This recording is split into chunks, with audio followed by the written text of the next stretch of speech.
Catat baik-baik omongannya.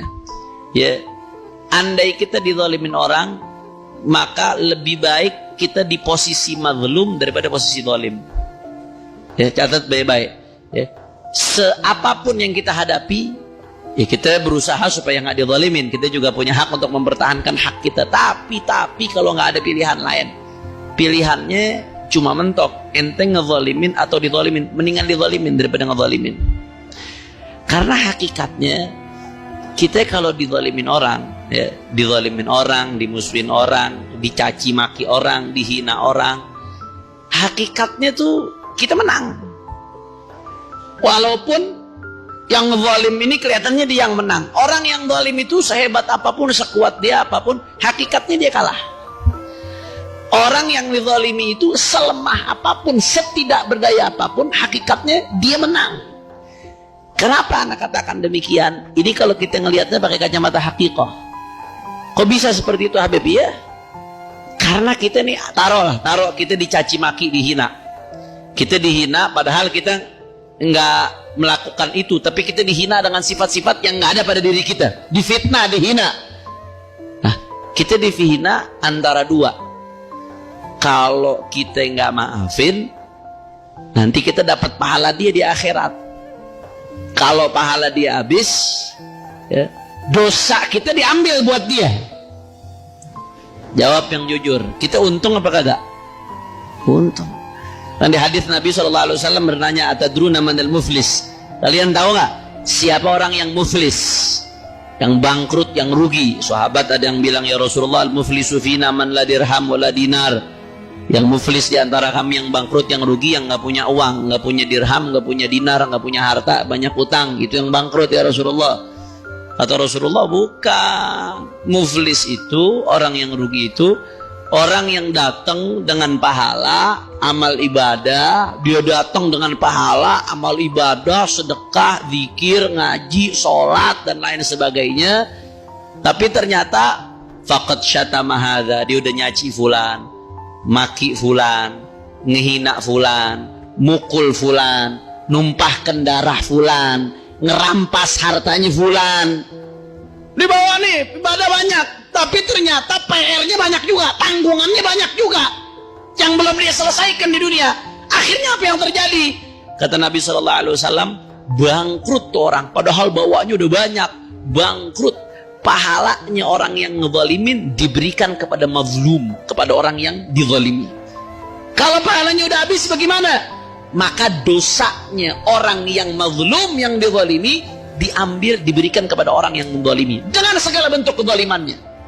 Ngomongin orang dengan tanbi ghairi hak, tanpa hak itu kan mazalim, nggak benar itu. Ngerampas harta orang, zalim itu. Numpahkan darah orang, zalim itu. Mukul orang yang nggak berhak dipukul, zalim itu. Memenjarakan orang yang nggak pantas dipenjara, zalim itu.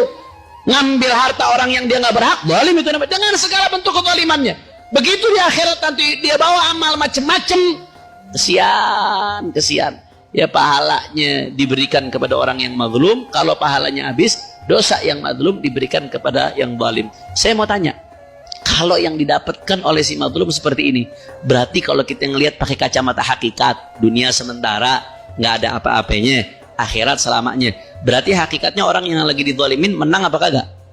Menang. Nggak ada kalahnya. Orang yang dizalimin hakikatnya menang. Itu kalau dia nggak maafin. Kalau dia maafin, dia dapat pahala memaafkan orang.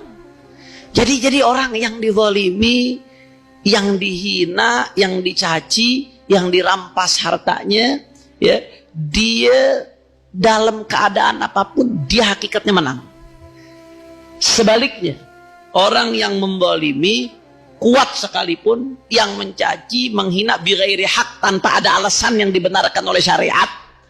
Karena ada kalanya titik-titik bahasa hinaan, bahasa keras yang diizinkan oleh syariat. Saya nggak mau bahas sekarang tuh, itu panjang kalau saya bahas nanti. Bighairi hak, menghina yang tanpa alasan yang dibenarkan oleh syariat. Numpahkan darah orang tanpa alasan yang dibenarkan oleh syariat. Ngelampas, semenang apapun dia, hakikatnya dia kalah ya ikhwan.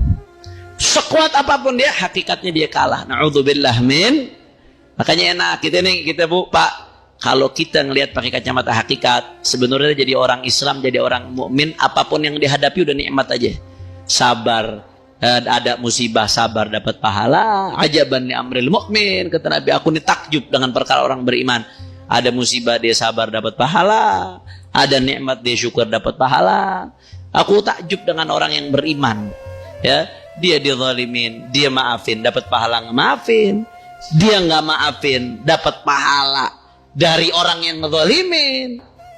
Nah, jadi kalau kita ngelihat pakai kacamata hakikat, nggak ada ceritanya sedih, dicaci maki, dihina. Nggak ada ceritanya sedih, difitnah. Nggak ada ceritanya kita sumpek ketika kita dizalimin orang lain, ketika kita ditindas oleh orang lain. Nggak ada. Makanya tadi Habib Ali bin Hasan bilang apa? Ente berkasih sayanglah walaupun kepada orang yang memusuhimu. Ketika dia memusuhimu, kenapa? Karena hakikatnya dia lagi kalah. Kesian. Dia musuhin ente nih, dia fitnah ente, dia caci ente, dia maki ente, dia hina ente. Kesian, dia kesian. Hakikatnya dia lagi kalah.